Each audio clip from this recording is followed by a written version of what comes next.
बिस्मिल्लाहिर्रहमानिर्रहीम। आज तक के मुअज़्ज़ज़ नाज़रीन अस्सलाम वालेकुम। अब किस्त 227 मुलाहिज़ा फरमाएं।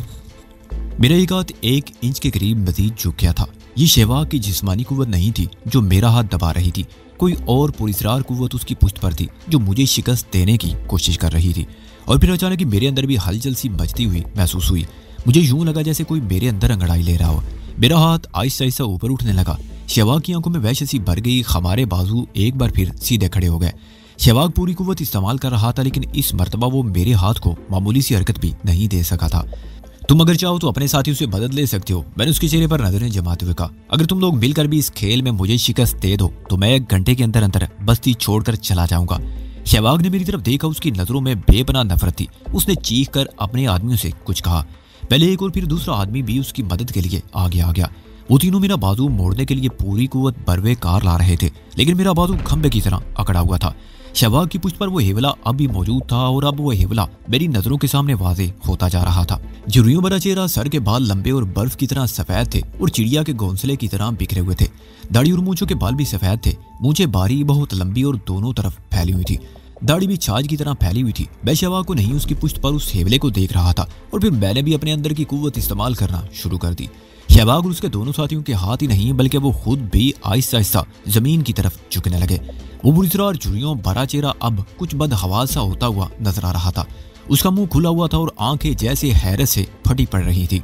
मैंने अपने हाथ को हल्का सा झटका दिया। उन तीनों के हाथ जमीन पर लग गए। शहवाग के दोनों साथी कलाबाजी खाकर दूर गिरे थे। शहवाग दूसरे हाथ से अपनी उंगलियां सहलाते हुए मेरी तरफ देख रहा था। उसकी आंखों में नफरत 2 चंद हो गई थी। वो एक झटके से उठकर खड़ा हो गया। ये तो मजाक था, वो मेरी तरफ देखते हुए हकारत अमेज लहजे में बोला। शाम को मुकाबला होगा, अगर तुमने नीला कोबरा पकड़ लिया तो मैं अपनी शिकस्त तस्लीम कर लूंगा। उसके अल्फाज से मुझ पर एक लम्हे को सन्नाटा सा तारी हो गया। शहवाग और उसके साथ ही पैर पटकते हुए चले गए थे। उनके जाते ही मजमे में गोया जिंदगी लौट आई। मेरी फतेह पर लोग खुशी से उछलने लगे। वो दराज कामत औरत जिसे मैंने सबसे पहले शिकस्त दी थी आगे बढ़कर तेजी से झुकी और दूसरे ही लम्हे उसने मुझे कंधे पर उठा लिया। मैं हाथ पैर मारता रह गया, लेकिन उन कबाइली औरतों ने चौक पर मेरा जुलूस निकाल दिया। मेरी फतेह पर उनकी खुशी देखकर शहवाग के बारे में इनके जज्बात का अंदाजा लगाया जा सकता था। बस्ती के लोग मुझसे लिपटे जा रहे थे। हर शख्स इस तरह खुशी का इजहार कर रहा था जैसे मैं उन्हीं में से हूँ और मैं उनके लिए कोई बहुत बड़ा मार्का सर कर लिया हो। तनु की खुशी भी काबिले दी थी। वो बार बार मुझसे लिपट रही थी। उसका बस नहीं चलता था कि मुझे अपने अंदर समो लेती। मेरी हैरत की बात यह थी कि मैंने पंजा आजमाई में इस कबीले के एक मोतबर शख्स को शिकस्त दी थी। लोगों की हमदर्दियां उसके साथ होनी चाहिए थी, लेकिन सब कुछ उसके बरक्स हो रहा था। मुकाबले के दरमियान भी लोग ज्यादातर मेरी ही हौसला अफजाई करते रहे थे और मेरी जीत पर तो वो नाच रहे थे, खुशियां मना रहे थे। इससे अंदाजा लगाया जा सकता था कि इनके दिलों में शहवाग के लिए कितनी नफरत थी। यह हंगामा भी जारी था कि काशी की मुहाफिज पाला किसी तरफ से नमूदार हुई। उसके साथ 2 नेजा बरदार मर्द भी थे। पाला और उन दोनों नेजा बरदार मर्दों को देखकर लोग इधर उधर हट गए। पाला मेरे सामने आकर रुक गई। तुम्हें काशी ने तलब किया है, अभी इसी वक्त। उसका लहजा बिल्कुल सपाट था। मैं पाला के साथ चल पड़ा। दनु वगैरह भी आगे बढ़ी तो पाला ने उन्हें रोक दिया। तुम लोग नहीं, उसने बारी बारी उन तीनों को देखते हुए कहा। तुम लोग यहीं ठहरो, अपने झोंपड़े में चली जाओ। काशी जरूरी समझेगी तो तुम लोगों को भी बुला लेगी। तनु के चेहरे के तासरात बिगड़ गए, लेकिन वो बोली कुछ नहीं। मैं और पाला साथ साथ थे और दोनों नेजा बरदार हमारे पीछे चल रहे थे। काशी का झोंपड़ा बस्ती के मरकजी चौक से ज्यादा दूर नहीं था। ये झोंपड़ा दूसरे झोंपड़ों के मुकाबले में खासा बड़ा था। बाउंड्री वाल ने अच्छी खासी जगह घेरी हुई थी। एक मुहाफिज बैरूनी दरवाजे की अंदर की तरफ सेन में मौजूद था। हमारे साथ आने वाले दोनों नेजा बरदार भी वहीं रुक गए और मैं पाला के साथ तकरीबन 10 गज का मजीद फासला तय करके झोंपड़े के दरवाजे में दाखिल हो गया, जिसके सामने बरामदे की तरह साइबान भी बना हुआ था। यह हालनुमा कमरा खासा बड़ा था। इसकी दाईं तरफ एक मुख्तसर सी रायदारी थी, जिसके इख्तिताम पर एक और कमरा था, जिसके दरवाजे पर या की खाल का पर्दा लटका हुआ था। पाला ने वो पर्दा हटाकर मुझे अंदर जाने का इशारा किया और खुद वहीं रुक गई। मेरे दिन में सवेली का तस्वुर उबर आया, जिसकी सैर मैंने गुज़िश्ता रात की थी, लेकिन ये झोंपड़ा उस सवेली से बहुत मुख्तलिफ था। यह कमरा भी खासा वसी था। फर्श पर या की खालें बिछी हुई थी। एक तरफ सिंगल सोफे की तरह लकड़ी की एक बद्दी सी कुर्सी पर काशी बैठी हुई थी। उसके करीब ही ऐसी 2 कुर्सियां और भी पड़ी हुई थी। कुर्सी की पुश्त ऊंची थी और काशी दोनों बाजू हाथों पर टिकाए बड़ी तमकनत से बैठी हुई थी। मुझे देखकर वो अपनी जगह से उठी नहीं, ताम उसके होंठों पर बड़ी दिल फरेब मुस्कुराहट आ गई थी। मुझे बिल्कुल नहीं बताया गया था कि कबीले की सरदार के सामने पेश होने के आदाब क्या होते हैं। ताम काशी ने बैठे बैठे एक हाथ आगे बढ़ाया तो मैं उसका मतलब समझ गया। मैंने आगे बढ़कर उसके हाथ की पुश्त पर बहुत सादी और मोदबाना अंदाज में खड़ा हो गया। काशी कल सुबह हमारे झोंपड़े में आ चुकी थी। उस वक्त उसका अंदाज बेतकल्लुफाना था। रात को लेकिन मैं रात का जिक्र बार बार नहीं करूंगा। न जाने क्या बात थी कि इस वक्त मुझ पर काशी का रोब सा तारी हो रहा था। बैठो, उसने दूसरी कुर्सी की तरफ इशारा किया। मैं झिझकता हुआ कुर्सी पर बैठ गया। तब मुझे एहसास हुआ कि काशी इस कमरे में अकेली नहीं थी। दाईं तरफ एक दरवाजे के करीब एक नौजवान खादमा भी खड़ी थी। दरवाजे के सामने पर्दे की बजाय रंग बिरंगे मोतियों की लातादाद झालरें लटकी हुई थी और यही झालरें पर्दे का काम भी दे रही थी। दरवाजे से जरा हटकर दीवार के करीब स्टूल की तरह चबूतरे पर शीशे का एक बड़ा सा मटका रखा हुआ था, जिसमें रंग बिरंगी मछलियां तैर रही थी। काशी ने दरवाजे के करीब खड़ी हुई खादमा को इशारा किया। वो अंदर चली गई और थोड़ी देर बाद लकड़ी की एक तश्तरी में उनाबी रंग के मशरूब से भरे हुए 2 गिलास ले आई। दोनों गिलास उसने कुर्सियों के दरमियान रखी हुई काफी टेबल किस्म की बद्दी सी मेज पर रख दिए। काशी ने एक गिलास उठाकर मेरी तरफ बढ़ा दिया। लो पियो। वो मुस्कुराते हुए बोली, इसका जायका तुम्हारे लिए अजनबी नहीं है। मैं उछल पड़ा। मेरे देह में रात का मंजर उभर आया। काशी ने इसी तरह मुझे मशरूब पेश किया था। गोया गुज़िश्ता रात इससे मेरी मुलाकात हुई थी, लेकिन वो शानदार हवेली, कमरों की दीवारों और खिड़कियों पर लहराते हुए रंग बिरंगे वो रेशमी पर्दे, वो सब कुछ क्या था?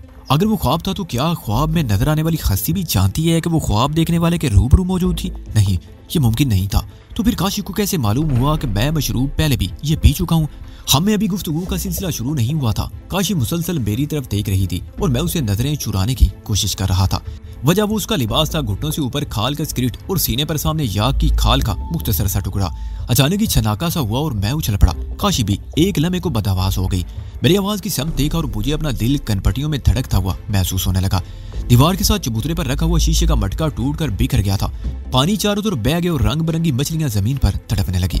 मेरी तरह काशी भी उछलकर खड़ी होगी। उसका चेहरा एक लम्हे को धुआं हो गया, लेकिन उसने फौरन ही अपनी कैफियत पर काबू पा लिया। मैं जमीन पर तड़पती हुई मछलियों को उठाने के लिए लपका तो काशी ने मेरा हाथ पकड़ लिया और मुझे खींचती हुई उस कमरे में घुस गई, जिसके दरवाजे पर रंग बिरंगे मोतियों वाली झालरें लटकी हुई थी। ये ख्वाबगाह थी, जिसमें दाईं तरफ लकड़ी के एक तख्त पर याक की खालों का बिस्तर बिछा हुआ था। पिछली तरफ एक कुशादा खिड़की थी, इसके सामने भी मोतियों वाली झालरें लटकी हुई थी। पलंग के सामने 2 आदमियों के बैठने के लिए चबूतरा बना हुआ था। कमरे में जरूरत की और चीजें भी मौजूद थी। बैठो। काशी ने चबूतरे की तरफ इशारा किया और बाहर खड़ी हुई खादमा को बुलाकर दूसरे कमरे से मटके के टुकड़े और मछलियां उठा लेने का हुक्म दिया। काशी पलंग पर चढ़कर पूछ से टेक लगाकर बैठ गई। उस शैतान को पता चल गया कि तुम यहाँ आए हो, उसने मेरी तरफ देखते हुए कहा, लेकिन ये कमरा महफूज है, यहाँ उसका कोई अरबा कामयाब नहीं हो सकता। इसका मतलब ये है कि वो जब चाहे तुम्हें इस कमरे तक महदूद कर सकता है। मैंने कहा, ऐसा भी नहीं है। काशी बोली, गलती मेरी थी।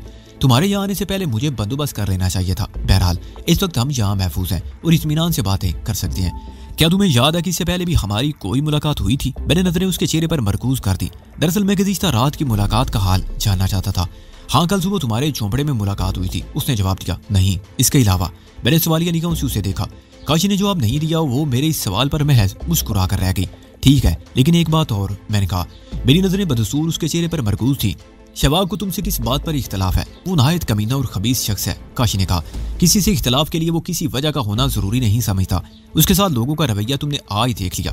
तुम अजनबी हो और वो इस कबीले का एक फर्द। लोगों की हमदर्दियां उसके साथ होनी चाहिए थी, मगर इस बस्ती के लोगों ने एक अजनबी की जीत का जश्न मनाया। उसकी वजह भी मैं समझ सकता हूँ, लेकिन वो तुम पर ये इल्जाम लगाता है कि सरदार मुंतखब होने से पहले तुम एक लम्हे को खामोश हो गया। मैं खुले अल्फाज इस्तेमाल नहीं करना चाहता था। मेरा मतलब है तुमने एक अहम शर्त पूरी नहीं की थी, जिसकी वजह से कबीले पर अजाब नाज़िल हो रहा है या होने वाला है। काशी ने हल्का सा कहका लगाया। वो शैतान हर शख्स से यही कहता है, लेकिन कोई भी उसकी बात पर कान धरने को तैयार नहीं। इसका अंदाजा तुमने आज लगा लिया होगा। उसके साथ सिर्फ 2-4 आदमी हैं, लेकिन अगर एक झूठी बात भी बार बार दोहराई जाए तो उस पर सच का गुमान होने लगता है और लोग उसका असर कबूल कर लेते हैं। मैंने कहा, लोग हकीकत को समझते हैं। काशी ने कहा, जिस शख्स के हवाले से शहवाग ने मुझ पर इल्जाम लगाया था वो बार बार उसकी तरदीद कर चुका है। और लुत्फ की बात तो ये है कि वो शख्स मर्दाना सलाहियतों से महरूम है, इसलिए इस इल्जाम में कोई हकीकत नहीं रह जाती। तुम्हें कैसे मालूम कि वो मैंने जानबूझकर जुमला अधूरा छोड़ दिया? कबीले की बहुत सी औरतें उसकी गवाही देती हैं। काशी ने जवाब दिया और चंद लम्हों की खामोशी के बाद बोली, बहरहाल ये एक मुख्तलिफ मौजू है और तुम्हारा इस मामले से कोई ताल्लुक नहीं, और उसके लिए तुम्हें फिक्रमंद होने की जरूरत नहीं। तुम्हें अपने मकसद पर तवज्जो देनी चाहिए, जिसके लिए तुम इतना तवील और कठिन सफर करके आए हो। तुम्हारे पास वक्त बहुत कम रह गया है। मेरे दिमाग में एक बार फिर सनसनाहट होने लगी। गुज़िश्ता रात की मुलाकात ख्वाब थी या हकीकत? अब वो सारी बातें दोहराई जा रही थी। मेरी समझ में नहीं आ रहा था कि ये सब क्या था। बहरहाल मैं इन बातों को दोहराने की फिर से कोशिश नहीं करूंगा।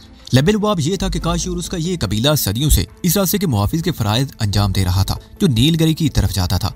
तिलकु झील के किनारे आबाद ये कबीला इन बर्फपोश चोटियों को बहुत मुकद्दस और पवित्र समझता था और उनके अकीदे के मुताबिक इन बर्फपोश चोटियों में एक ऐसी महान शक्ति ख्वाबीदा थी जो अगर किसी गलत आदमी के हाथों चली जाती तो झील का पानी इस बस्ती और कबीले को निकल जाता।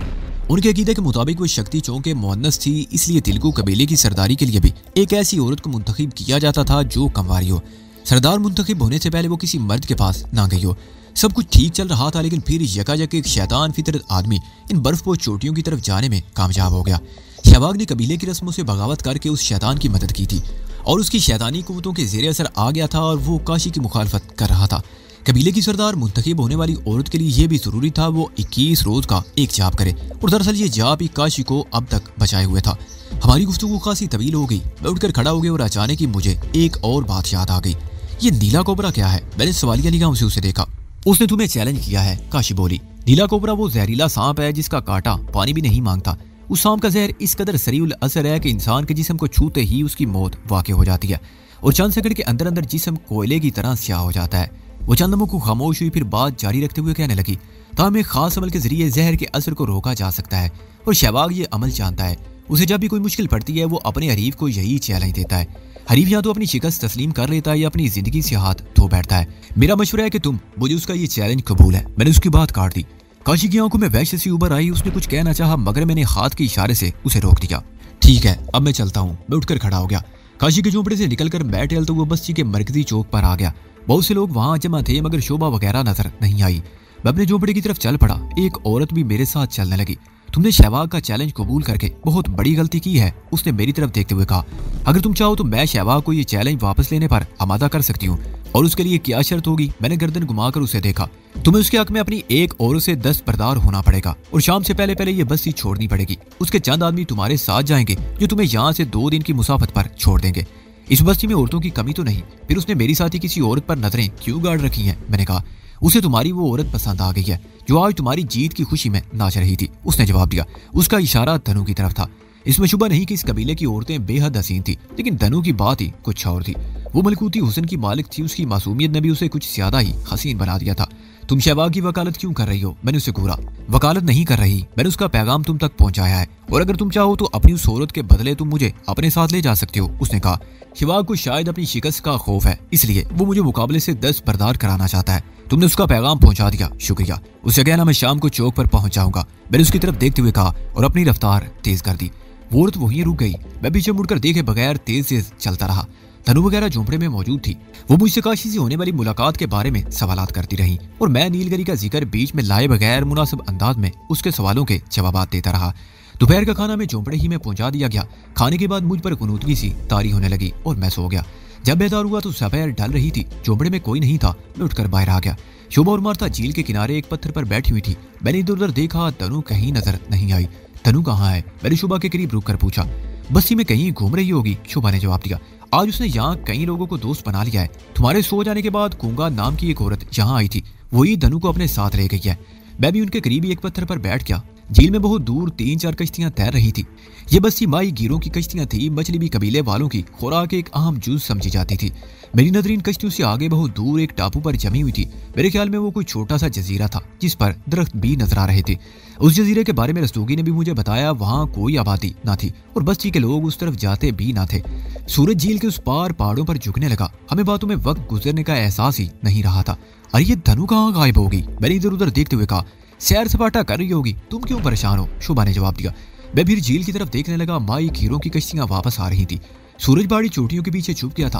कुछ देर तक उफक पर सुर्खी तैरती रही और फिर ये सुर्खी शाम के धुंधलके में ढलने लगी। मैं बार बार धनु के बारे में सोच रहा था। ये कोई इतनी बड़ी बस्ती तो नहीं थी जिसकी सैर में कई घंटे लग जाएं। मेरे दिल में तरह तरह के ख्यालात आ रहे थे। शोभा और मार्था के चेहरों पर भी अब परेशानी के तासरात उभर आए थे। हम तीनों वहां से उठकर बस्ती में आ गए और मुख्तलिफ गलियों में घूमते हुए मरकजी चौक पर पहुंच गए। वहां बहुत से लोग जमा थे। मैं धनु को तलाश करता रहा लेकिन वो कहीं नजर न आई। मरकजी चौराहे पर चारों तरफ मचलें चल रही थी और चौक के ऐन वस्त में बने हुए चबूतरे पर एक संदूक रखा हुआ था जो या की खाल से ढका हुआ था। लोग चबूतरे के इर्द गिर्द जमा थे। वो देखो, कुंगा खड़ी है। शोभा ने मेरा बाजू पकड़कर एक तरफ मुतवज्जो किया। धनुषी के साथ गई थी, उससे मालूम करो। मैंने उस तरफ देखा तो चौंक गया। ये वही औरत थी जिसने दोपहर को मुझे शहबाग के हक में मुकाबले से दस्तबरदार होने को कहा था। मैं तेजी से उस तरफ बढ़ा और करीब पहुंचकर कुंगा को बाजू से पकड़ लिया। धनु कहाँ है? मैंने उसके चेहरे पर नजरें जमाते हुए किसी कदर करख्त लहजे में पूछा। मुझे देखकर कुंगा बदहवास हो गई। उसके चेहरे पर एक रंग सा आकर गुजर गया लेकिन उसने फौरन ही अपनी कैफियत पर काबू पा लिया। कौन धनु? वो उलझी हुई नजरों से मुझे देखने लगी। मेरी दोस्त जिसे तुम दोपहर को अपने साथ लेकर आई थी। मैंने कहा। वो तो चली गई बस्ती के बाहर उस तरफ। उसने एक तरफ इशारा किया। मैं उसे कुछ और पूछना चाहता था कि एक आदमी उसे बाजू से पकड़कर एक तरफ खींचता हुआ ले गया। मेरी परेशानी बढ़ती जा रही थी। इससे पहले कि मैं धनु की तलाश में किसी और तरफ जाता, एक शोर सा मचा और इधर उधर फैले हुए लोग भी चबूतरे के गिर्द जमा होने लगे। शिवाग ढके हुए संदूक के करीब चबूतरे पर खड़ा था। एक बूढ़ा आदमी भी चबूतरे पर चढ़कर संदूक की दूसरी तरफ खड़ा हो गया और 2 मिनट बाद ही काशी भी पाला और 2 मुहाफिजों के साथ वहां पहुंच गई। करीब खड़ा हुआ एक आदमी मुझे भी पकड़कर चबूतरे पर ले गया। उस बूढ़े आदमी ने ऊंची आवाज में लोगों को मुखातिब करते हुए कुछ कहा और संदूक पर पड़ी हुई खाल उठा दी। मुझे सीने में सांस रुकता हुआ महसूस होने लगा। वो संदूक नहीं, एक पिंजरा था। इसके चारों तरफ और ऊपर भी बारीक जाली लगी हुई थी। ऊपर वाले हिस्से पर एक इतना बड़ा सुराख था कि एक हाथ अंदर डाला जा सकता था। इस सुराख पर लकड़ी का ढकना लगा हुआ था। पिंजरे में कोई दर्जन भर नाग फुनकार रहे थे। उनमें नीले रंग का एक कोबरा भी था। उसका चमकता हुआ नीला रंग आंखों को बहुत भला लग रहा था, लेकिन उसके अंदर वो जहर भरा हुआ था और उसके डस लेने से आदमी को दूसरा सांस लेने का मौका भी नहीं मिलता था। कोई भी सांप लंबाई में 2.5-3 फुट से कम नहीं था। वो भल खाते हुए एक दूसरे से लिपट रहे थे। नीले कोबरे की लंबाई भी 2.5-3 फुट के करीब और मोटाई 2 इंच के करीब थी। वो इन सब में नुमाया नजर आ रहा था। उनमें हर नाग इस कदर जहरीला है कि अगर हाथी को डस ले तो वो भी ढेर हो जाए। करीब खड़े हुए बूढ़े ने मेरी तरफ देखते हुए कहा, नीला कोबरा इनका शहनशाह है। इसका जहर आन की आन में शिकार को राख का ढेर बना देता है। वो चंद लम्हों को खामोश हुआ, फिर मेरे चेहरे पर नजरें जमाते हुए बोला, पहले शवाग पिंजरे में हाथ डालकर नीले कोबरे को बाहर निकालेगा। इसे 2 मिनट अपने हाथों में रखेगा और फिर पिंजरे में डाल देगा। उसके बाद तुम्हें पिंजरे में हाथ डालकर नीले कोबरे को बाहर निकालना होगा, लेकिन अगर तुम चाहो तो आखिरी लम्हे पर भी मुकाबले से दस्तबरदार होकर अपनी शिकस्त तस्लीम कर सकते हो। मैं मुकाबले के लिए तैयार हूँ, मैंने काशी की तरफ देखते हुए कहा। उसके चेहरे पर सनसनी के तासरात वादे तौर पर नजर आ रहे थे। बूढ़े ने ऐलान किया कि पहले शहवाग पिंजरे में हाथ डालकर नीले कोबरे को पकड़ेगा और उसके बाद अजनबी की बारी आएगी। शहवाग आगे आ गया। उसने ढकना ऊपर उठाकर हाथ अंदर डाल दिया। पिंजरे के अंदर हरकत करते हुए कोबरे उसके बाजू से लिपटने लगे। उसने नीले कोबरे को पकड़ना चाहा तो वो मछली की तरह फिसलकर उसके हाथ से निकल गया, लेकिन बिलाकर उसने नीले कोबरे को गर्दन से पकड़कर पिंजरे से बाहर निकाल दिया और अपने बाजू पर छोड़ दिया। कोबरा 2 शाखा जबान लहराता हुआ उसके बाजू के साथ लिपटकर ऊपर कंधे की तरफ जाने लगा और फिर वो गर्दन पर से होता हुआ दूसरे कंधे पर आ गया। हमारे चारों तरफ 20 लोग खड़े थे, मगर खामोशी ऐसी थी जैसे वहां जिंदगी का वजूद ही ना रहा हो। लोगों के चेहरों पर वहशत और सनसनी के मिले जुले तासरात नुमाया थे। शायद ऐसी मौके के लिए सांप सूंघ जाने का मुहावरा इस्तेमाल किया जाता है। 2 मिनट गुजर गए। बूढ़े के कहने पर शहवाग ने नाग को दोबारा पिंजरे में डाल दिया और दोनों हाथ ऊपर उठाकर फातिहाना अंदाज में चारों तरफ देखने लगा। अब नीले कोबरे को पकड़ने की तुम्हारी बारी है अजनबी, बूढ़े ने मेरी तरफ देखते हुए कहा। वैसे अगर तुम चाहो तो शहवाग के पैर छूकर अब भी मुकाबले से दस्तबरदार हो सकते हो। मैं 2 कदम आगे बढ़कर पिंजरे के पास आ गया। सुराख का ढकना उठाकर काशी की तरफ देखा और पिंजरे में हाथ डाल दिया। कई सांप मेरे बाजू से लिपट गए। 1-2 सांप ऐसे भी थे जिन्होंने मुझे डसने में देर नहीं लगाई थी। बाजू पर 2-3 जगहों पर मुझे सुई की चुभन का एहसास हुआ था। मैंने नीले कोबरे को पकड़कर उसकी तरफ हाथ बढ़ाया तो वो फुनकारता हुआ फन फुलाकर मेरे सामने आधे कद से खड़ा हो गया। उसके जिस्म का बाकी हिस्सा कुंडली की तरह बल खाए हुए था। मैं आहिस्ता आहिस्ता हाथ को उसके सामने हिलाने लगा। उसने हमला कर दिया। हाथ की पुष्ट पर सुई चुभी और फिर मैंने नीले कोबरे को गर्दन से पकड़कर पिंजरे से बाहर निकाल लिया। इस वक्त भी हर तरफ गहरा सन्नाटा था। हर चेहरे पर सनसनी के तासरात नुमाया थे। मैंने नीले कोबरे को गले में डालकर दोनों हाथ ऊपर उठा दिए। एकदम शोर सा उठा। लोग खुशी से नारे लगाने लगे। मैंने काशी की तरफ देखा। वो आंखें बंद किए खड़ी थी। शोर सुनकर उसने आंखें खोल दी और फिर उसके होंठों पर मुस्कुराहट फैलती चली गई। नीला कोबरा हार की तरह मेरे गले में लिपटा हुआ था। उसकी 2 शाखा जबान बार बार लपक रही थी। मैंने उसे गर्दन से पकड़कर अपने से अलग किया और उसे गुच्छा सा बनाकर हवा में उछाल दिया, लेकिन जमीन पर गिरने से पहले ही मैंने उसे दोबारा पकड़ लिया। नीला कोबरा 5-6 मिनट तक मेरी बाहों, गर्दन, सीने और पुष्ट पर रेंगता रहा और फिर मैंने उसे पकड़कर दोबारा पिंजरे में डाल दिया। और जब मुड़कर देखा तो शहवाग अपनी जगह पर मौजूद नहीं था। वो कहीं भी नजर नहीं आ रहा था। काशी ने आगे बढ़कर मेरा चेहरा दोनों हाथों में थाम कर मेरी पेशानी पर बोसा दिया और लोगों को मुखातिब करते हुए तेज तेज लहजे में कुछ कहने लगी। लोगों ने नारे लगाकर उसकी बातों का जवाब दिया और शहवाग शहवाग कहते हुए इधर उधर फैल गए। वो शहवाग को तलाश कर रहे थे। काशी मुझे हाथ से पकड़कर खींचती हुई अपने झोंपड़े में ले आई। मार्था और शोभा भी हमारे साथ थी। काशी के मुहाफिज बाहर रुक गए, ताहम पाला अंदर आ गई। मेरे बाजू पर जहां जहां सांपों ने डसा था वहां खून के नन्हे से कतरे चमकने लगे थे। काशी ने मेरी तरफ देखा और मेरा एक बाजू दोनों हाथों में पकड़ा और होंठ उस जगह लगा दिए जहां खून का एक कतरा चमक रहा था। मैंने काशी को पीछे हटाना चाहा, मगर उसने मेरे तमाम जख्मों से खून चूस लिया और इस तरह लहराने लगी जैसे शराब की कई बोतलें चढ़ा गई हो। उसकी आंखों में भी एकदम सुर्खी भर गई और फिर उसकी आंखें बंद होने लगी। वो बदमस्त शराबी की तरह लहरा रही थी। मैं उसे सहारा देकर घसीटता हुआ ख्वाबगाह में ले आया और उसे बिस्तर पर लिटा दिया। मेरे खून में इन जहरीले सांपों का जहर शामिल हो गया था जिसे काशी ने चूस लिया था और उस पर जहर का नशा तारी हो रहा था। काशी की इस कैफियत से मुझे अंदाजा लगाने में दुश्वारी पेश नहीं आई कि वो जहर खोरानी की आदी थी और नागों के जहर ने उसका कुछ नहीं बिगाड़ा था। शोभा को भी मैंने कभी नहीं बताया कि मेरे अपने अंदर इतना जहर भर दिया गया है कि दुनिया का कोई जहर मुझ पर असर नहीं कर सकता और मार्था तो ये सब कुछ देखकर हैरत के समंदर में गर्क हुए जा रही थी। उसे अपनी किताब के लिए बहुत सनसनीखेज मवाद मिल रहा था। ये सब कैसे हुआ? शोभा ने मेरी तरफ देखते हुए पूछा। सांप का जहर तुम पर असरअंदाज क्यों नहीं हुआ? ये एक लंबी कहानी है, बाद में बताऊंगा, मैंने जवाब दिया। इस वक्त तो मैं धनु के लिए परेशान हूँ, उसे तलाश करना जरूरी है। अगर उसे कुछ हो गया तो मैं अपने आप को कभी माफ नहीं कर सकूंगा। काशी के झोंपड़े से निकलते हुए मैंने उसको भी बता दिया था कि धनु दोपहर से गायब है, हम उसे तलाश करने जा रहे हैं। हम पूरी बस्ती में घूमते रहे, हमारे साथ कुछ और लोग भी शामिल हो गए थे। बस्ती के एक घर में झांक लिया गया, हर वो जगह छान डाली गई जहां उसके मिलने की तवक्को हो सकती थी, लेकिन उसका कोई सुराग ना मिला। और मेरे लिए मजीद परेशानी की बात यह थी कि मुकाबले के बाद से शहवाग भी गायब था। सुबह जब गूंगा ने मुझे मुकाबले से दस्तबरदार होने के लिए कहा था और ये मशवरा दिया था कि मैं धनु को शहवाग के हवाले करके उस बस्ती से चला जाऊं, तो उसी वक्त शहवाग के बारे में मेरे जहन में शुबात के सांप कुल बनाने लगे थे। दोपहर को धनु गायब हो जाने के बाद ये शुबात कवितर होते जा रहे थे और अब शहवाग को भी गायब पाकर मेरे शुबात यकीन में बदलते जा रहे थे कि धनु की गुमशुदगी में शहवाग का ही हाथ हो सकता है।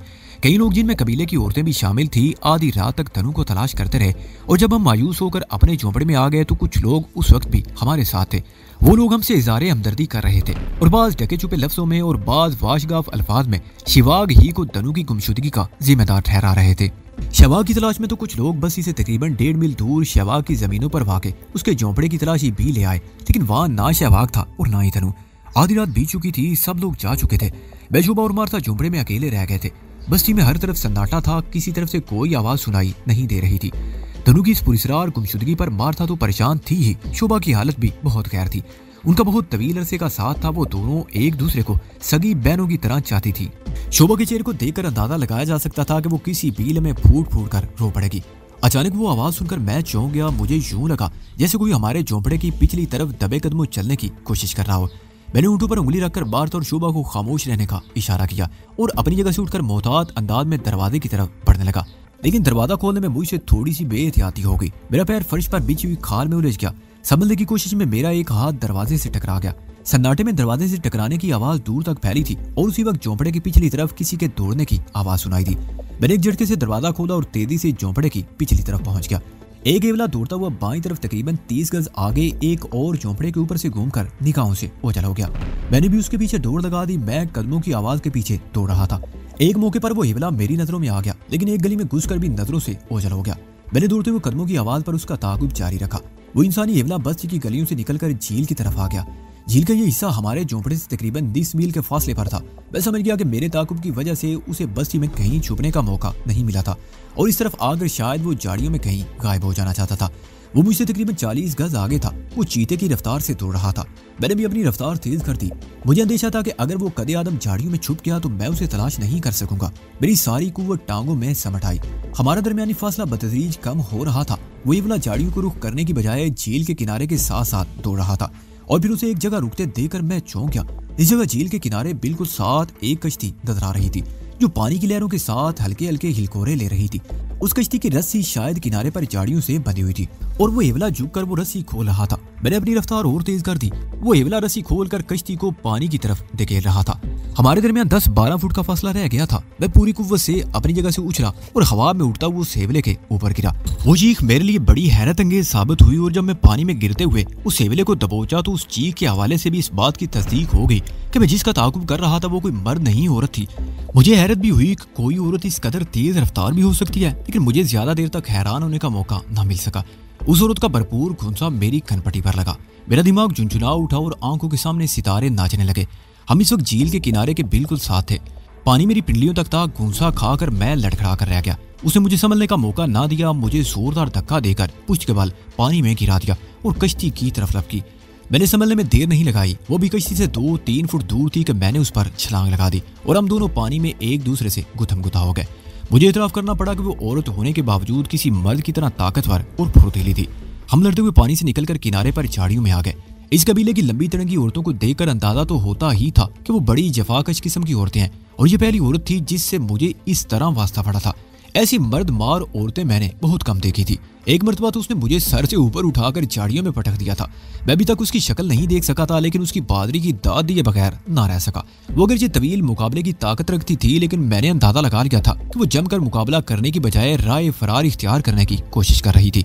उसने एक बार फिर पानी में छलांग लगा दी, लेकिन मैंने उसे कश्ती के करीब पहुंचने से पहले ही दबोच लिया।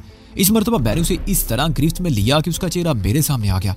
तारीकी के बावजूद मैंने उसे पहचान लिया और मेरे दिमाग में सनसनाहट होने लगी। तो इस साजिश में तुम भी शरीक हो। मैंने कुंगा के दोनों हाथ पुष्ट पर मोड़कर गिरफ्त में लिए। बताओ तनु कहाँ है? अगर तुमने जवाब नहीं दिया तो मैं तुम्हें जिंदा नहीं छोड़ूंगा। तुम्हारी औरत शवा के कब्जे में है, लेकिन मैं तुम्हें नहीं बताऊंगी कि वो कहाँ है। तुम्हारी भलाई इसी में है कि सुबह होते ही ये बस्ती छोड़ दो, वरना। मैंने उसे बात मुकम्मल करने का मौका दिए बगैर उसके कंधे पर दबाव डालकर पानी में गोता दिया। वो जब सीधी हुई तो पूरी तरह चीखने लगी। मैं उसके साथ किसी किस्म की नरमी इख्तियार करने को तैयार ना था। अगर उसे मौका मिल जाता तो अब तक मुझे मौत के घाट उतार चुकी होती। और फिर यही वो औरत थी जिसकी वजह से धनु किसी मुसीबत में मुब्तला थी। कुंगा ही धनु को किसी तरह बहला फिसला कर अपने साथ ले गई थी और मैं उसका लिहाज करने को तैयार ना था। तो नहीं बताऊंगी, उसने चीखते हुए कहा। मैंने उसे एक और होता दिया। इस मरतबा वक्त जरा ज्यादा दिया। वो मचलने लगी तो मैंने उसका सर पानी से निकाल दिया।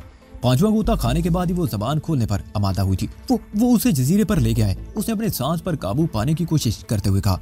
उस जजीरे पर कोई आबादी नहीं है, उस तरफ कोई नहीं जाता। लोग समझते हैं कि वहाँ बदरूहों ने डेरे जमा रखे हैं। कई बरसों से वह जजीरा वैरान है। शहवाग उसे वहीं ले गया है। उसके साथ और कौन कौन है? मैंने पूछा। है के सिवा किसी और को मैंने उसके साथ जाते हुए नहीं देखा, कुंगा ने जवाब दिया। अभी तुम भी वहीं जाने वाली थी? मैंने पूछा। हाँ, कुंगा ने जवाब दिया। उसने तुम्हारी निगरानी की जिम्मेदारी मुझे सौंप रखी थी। मैं इस वक्त जजीरे पर जाने के लिए ही अपने झोंपड़े से निकली थी। तुम्हारे झोंपड़े की तरफ से गुजरते हुए अचानक ये ख्याल आया, क्यों ना तुम लोगों की कुछ बातें भी सुन ली जाएं। और यही मुझसे गलती हो गई। ना मैं उस तरफ जाती, ना तुम्हें मेरा पीछा करने का मौका मिलता। लेकिन तुम एक बात ज़हन नशीन कर लो, तुम उसका कुछ बिगाड़ नहीं सकोगे। एक बहुत बड़ी शक्ति उसकी पुष्ट पर है, वो तुम्हें तबाह कर देगा। मेरा मशवरा यही है कि तुम अपनी सोरत को भूल जाओ और अपनी खाल बचाकर यहाँ से भाग जाओ। बातों के दौरान में मैंने उसके हाथ छोड़ दिए थे क्योंकि अब मुझे उससे किसी शरारत की तवक्को नहीं थी, लेकिन मेरा यह ख्याल गलत साबित हुआ। उसने मौका पाकर अचानक ही खुली हथेली से मेरी नाक पर जोरदार जरब लगाई। बहकराते हुए लड़खड़ाकर पुष्ट के बल पानी में गिरा। ये जरब किसी वजनी हथौड़े की तरह लगी थी। मेरा दिमाग झुंझुना उठा और नाक से खून बह निकला। कुंगा ने कश्ती की तरफ छलांग लगा दी जो इसी दौरान में हल्की लहरों पर बहती हुई वहां से तकरीबन 10-12 फुट दूर जा चुकी थी। पानी में एक छलांग लगाने के बाद वो मछली की तरह तेजी से तैरने लगी। मैंने भी संभल कर छलांग लगा दी और बड़ी तेजी से तैरता हुआ आगे बढ़ने लगा। उस जगह पानी मेरे सीने के बराबर था और तैरने में कोई दुश्वारी पेश नहीं आ रही थी। उधर कुंगा ने कश्ती पर हाथ डाला, इधर मैंने पीछे से उसका एक पैर पकड़ लिया और उसे पीछे खींचने लगा। कुंगा कश्ती को छोड़कर बड़ी तेजी से मेरी तरफ पलटी। पानी में उसकी ये कलाबाजी हैरत अंगेज थी। वो मेरे ऊपर आ रही थी और दोनों हाथों से मेरे बाल पकड़कर सर को पानी में दबाने लगी। मैंने बड़ी फुर्ती से अपने आप को पानी से बाहर निकाला। मेरे और कुंगा के बीच एक बार फिर मारकाराई शुरू हो गई थी। कभी वो मुझे पानी में दबा देती और कभी मैं, लेकिन बिलाकर वो पूरी तरह मेरी गिरफ्त में आ ही गई। मैं उसे पानी में गोते देने लगा। आखिरी मर्तबा मैंने उसका सर पानी में डुबोया तो फिर उठने नहीं दिया। वो बुरी तरह मचल रही थी, लेकिन मैंने उसे उस वक्त तक नहीं छोड़ा जब तक वो बेइसु हरकत ना हो गई। मैं उसे बालों से पकड़कर पानी में खींचता हुआ किनारे पर ले आया और उसकी लाश पानी से निकालकर झाड़ियों में डाल दी। मुझे इतराफ है कि इस तरह किसी औरत को मौत के घाट उतारना कोई बहादुरी नहीं, लेकिन मैं अगर उसका लिहाज करता तो वो मेरा यही असर करती। मैं चलने में किनारे पर बैठा रहा, फिर पानी में उतरकर कश्ती के करीब आ गया। यह कश्ती बहुत बड़े दरख्त के तने को खोखला करके बनाई गई थी और इसमें 3-4 आदमियों के बैठने की गुंजाइश थी। कश्ती के अंदर चप्पू भी रखे हुए थे। मैंने कश्ती में बैठकर चप्पू संभाल लिए और उसे तेजी से गहरे पानी की तरफ धकेलने लगा। तारीकी में कुछ दिखाई नहीं दे रहा था। आज दिन में चूंकि मैंने वो जजीरा देखा था, इसलिए महज अंदाजे की बिना पर कश्ती का रुख उस तरफ रखे हुए था। मुझे कश्ती रानी का तजर्बा भी नहीं था। हो सकता है जिंदगी में कभी शौकिया तौर पर कश्ती चलाई हो, लेकिन ये कश्ती तो बहुत मुख्तलिफ थी। दरख्त का खोखला तना जिसका तवादन बरकरार रखना मुश्किल था। कई मरतबा तो कश्ती उल्टते उल्टते बची थी, लेकिन मैं नताइज की परवाह किए बगैर तेजी से चप्पू चलाता रहा। 1 घंटे बाद तारीकी में जजीरे का हिवला दिखाई देने लगा, लेकिन वो अब भी बहुत दूर था और मेरा ख्याल था मुझे वहां तक पहुंचने में कम से कम 1 घंटा और लगता। झील की सतह पुरसकून थी। मुझे चप्पू चलाने में कोई दुश्वारी पेश नहीं आ रही थी, लेकिन अचानक हवा का रुख बदल गया और उसमें तेजी आती गई। पहले तो हवा पीछे से मुझे धकेल रही थी, लेकिन अब सामने से मेरी मुखालफत पर उतर आई थी। तेज हवा की वजह से झील की पुरसकून सतह पर तेज लहरें उठने लगी। हवा जैसे जैसे तेज हो रही थी, लहरों की तेजी भी बढ़ रही थी और फिर वो हुआ जिसका मुझे गुमान तक न था। झील में उठती लहरें भंवर की सूरत इख्तियार करने लगी। किश्ती के आसपास झील का पानी दायरे में घूमने लगा और ये सूरत हाल मेरे लिए बिल्कुल गैर मुतवक्को थी। मैं कश्ती को गर्दिश करती हुई लहरों से निकालने की कोशिश करने लगा, लेकिन भंवर खौफनाक सूरत हाल इख्तियार कर गया। कश्ती बहुत तेजी से भंवर में गर्दिश कर रही थी। चप्पू मेरे हाथ से छूट गए। एक चप्पू तो कश्ती के अंदर गिरा था और दूसरा बाहर, जो देखते ही देखते लहरों में गायब हो गया। मैंने दोनों हाथों से कश्ती के किनारों को पकड़ रखा था और कश्ती लट्टू की तरह घूम रही थी। कश्ती उलट गई। मैं पानी में गिर चुका था, लेकिन मैंने अपने हवास बाहर रखे और कश्ती के किनारे को हाथों से नहीं छोड़ा। मुझे यूं लग रहा था जैसे कोई नादीदा कुव्वत मुझे पानी के अंदर नीचे की तरफ खींच रही हो। मुझे एक दो होते भी आए, लेकिन मैंने कश्ती के किनारे पर मजबूती से गिरफ्त जमाए रखी। अचानक मुझे यूं लगा जैसे मेरे आसपास दो नादीदा कुव्वतों में जंग हो रही हो। मैंने आंखें खोल दी। तारीकी में कुछ नजर नहीं आ रहा था, लेकिन ये एहसास बहुत कवि था कि मेरे आसपास किसी किस्म की जंग हो रही थी। फुनकारें गुर्राहटें मेरी समाज से टकरा रही थी। मैं बहुत वाज़ेह तौर पर यह भी महसूस कर रहा था कि आपस में बरसरे पैकार इन नादीदा कुव्वतों में से एक मेरी मदद करना चाहती थी, जबकि दूसरी मुझे गर्क करने पर तुली हुई थी। इन पुरस्कार कुव्वतों में यह नादीदा जंग देर तक जारी रही और फिर आकर बमर का जोर टूट गया। हवा थम गई और झील की सतह भी बददरी पुरसुकून होती चली गई। मैं उचक्कर कश्ती में आ गया और तारीकी में चारों तरफ घूरने लगा। मैं इस जगह से बहुत पीछे आ गया था जहां बवर में फंसा था। मैंने कश्ती में पड़ा हुआ चप्पू उठा लिया और उसे दोनों हाथों में पकड़कर तेजी से पानी को पीछे धकेलने लगा। दूसरे चप्पू का कहीं नामो निशान तक नजर नहीं आ रहा था। मैं एक ही चप्पू से काम ले रहा था, कभी दाईं तरफ से पानी को पीछे धकेलता और कभी बाईं तरफ से, और हैरत अंगेज तौर पर कश्ती तेज रफ्तारी से आगे बढ़ रही थी और हवा भी उसे पीछे धकेल रही थी। जजीरा वाज़ेह होता जा रहा था। कश्ती बहुत तेजी से जजीरे के करीब पहुंच रही थी। मैंने हाथ रोक लिए। जजीरे का साहिल चंद गज के फासले पर था और कश्ती हमवार रफ्तार से उस तरफ बढ़ रही थी, जबकि मैं बड़ी मोहतात नजरों से साहिल की तरफ देख रहा था। बहुत बुलंद और गुंजान दरख्त थे जो तेज हवा से बदरूहों की तरह झूमते हुए दिखाई दे रहे थे। तेज हवा और दरख्तों की शाखों के टकराव से पैदा होने वाली आवाजें दिल पर वहशत सी तारी कर रही थी। मुझे कुछ अंदाजा नहीं था कि यह जजीरा कितना बड़ा है और वो लोग कहाँ और किस तरफ हो सकते हैं। मैंने इधर उधर देखते हुए कश्ती को एक तरफ धकेलना शुरू कर दिया। कश्ती साहिल की झाड़ियों से टकरा कर रुक गई। मैंने नीचे उतरकर रस्सी झाड़ियों से बांधी और मोहतात अंदाज में ऊपर की तरफ चलने लगा। मैं दरख्तों में तकरीबन 20 मील दूर तक चलता गया। ये जजीरा किसी बड़े टीले की तरह था, जैसे कोई प्याला ऊंधा रखा गया हो। यहाँ दरख्तों की बहुतात थी और बाज़ जगहों पर तो दरख्त और कदे आदम झाड़ियां इस कदर गुंजान थी कि चलना तक मुश्किल हो रहा था। मैं एक जगह रुक गया और चारों तरफ देखने लगा। चारों तरफ गहरी तारीकी थी। मेरी समझ में नहीं आ रहा था कि किस तरफ जाऊं और उन लोगों को कहाँ तलाश करूं। मैंने आंखें बंद कर ली और खड़े खड़े मुराकबे की कैफियत में चला गया। ऐसे मौकों पर मुझे मुराकबे से रहनुमाई मिल जाती थी और इस वक्त भी मुझे मायूसी नहीं हुई। चंद मिनट बाद मैंने आंखें खोली तो तारीकी कम हो गई, बल्कि यूं कहना बेहतर होगा कि मेरी आंखों में वो कुव्वत उभर आई जो बिल्ली की तरह अंधेरे में देखने की सलाहियत अता करती है। मैं इस हैरतनाक तजर्बे से पहले भी एक दो मरतबा गुजर चुका हूँ। मैंने एक बार फिर इधर उधर देखा और एक तरफ नशेब में उतरने लगा। अब मुझे रास्ता साफ नजर आ रहा था और चलने में कोई दुश्वारी पेश नहीं आ रही थी। अचानक मैं रुक गया। सामने तकरीबन 200 गज दूर दरख्तों में एक जगह रोशनी दिखाई दे रही थी। मैं चलने में उस तरफ देखता रहा और फिर मोहतात अंदाज में आगे बढ़ने लगा।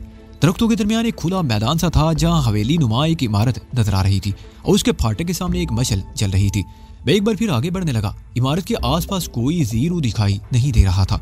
मैंने फाटक खोलने की कोशिश की, लेकिन वो अंदर से बंद था। आसपास कोई ऐसी जगह नजर नहीं आ रही थी जहां से अंदर दाखिल हुआ जा सकता। दीवार भी बहुत ऊंची थी, जिस पर चढ़ना नामुमकिन नहीं तो मुश्किल जरूर था। मैं दीवार के साथ साथ चलने लगा। मुझे यकीन था कि कहीं ना कहीं से अंदर दाखिल होने का रास्ता मिल जाएगा।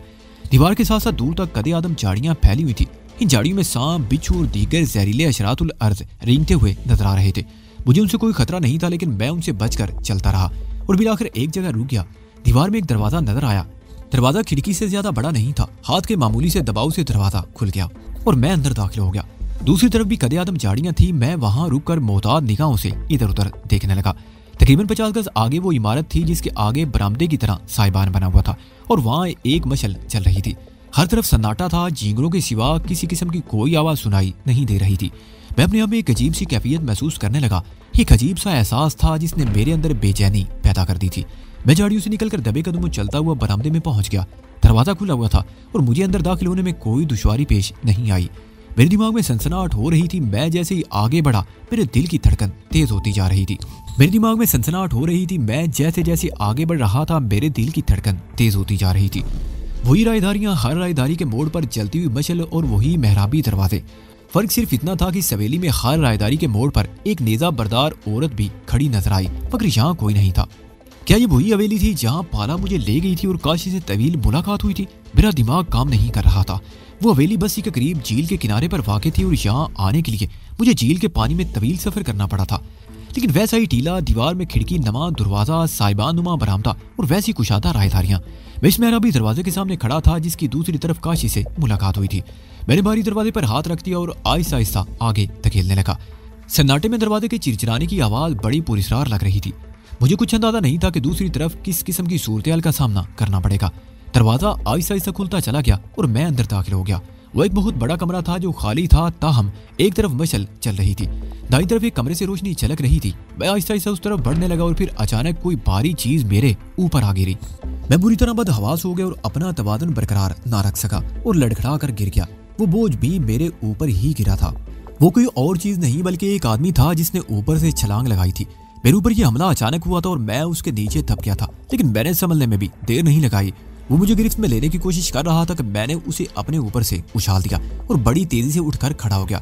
लेकिन ठीक उसी वक्त एक और आदमी ने ऊपर से मेरे ऊपर छलांग लगा दी। मैं एक बार फिर अपना तवाज़ुन खो बैठा। वो दोनों मुझसे गुत्थम गुत्था हो गए। मैं अपने आप को छुड़ाने की कोशिश कर रहा था लेकिन कामयाब नहीं हो सका। दोनों ने मुझे बगलों में हाथ डालकर बड़ी सख्ती से गिरफ्त में ले लिया था। उसी वक्त सामने वाले कमरे का दरवाजा खुला और उसके साथ ही मेरी मुज़ाहमत रुक गई। दरवाजे के सामने कमरे में पलंग पर धनु पुष्ट के बल पड़ी थी। उसके दोनों हाथ दाएं बाएं पलंग की पट्टियों के साथ बंधे हुए थे और पैरों की भी यही सूरत हाल थी। उसका लिबास तार तार था और बेशतर जिस्म बनाना था। उसके चेहरे, सीने और पेट पर खराशों के निशान साफ नजर आ रहे थे। उसकी आंखों में बेपनाह वहशत थी। धनु को देखकर अंदाजा लगाया जा सकता था कि उसे तशद्दुद का निशाना बनाया गया था। पलंग के करीब एक कुर्सी नुमा चबूतरे पर शहवाग बैठा हुआ था। उसकी आंखें पहले से कुछ ज्यादा छोटी लग रही थी। बेपनाह कमीनगी बरस रही थी उसके चेहरे पर। वो मुझे देखकर उठकर खड़ा हो गया। उसके होंठों पर बड़ी मकरूह सी मुस्कुराहट आ गई।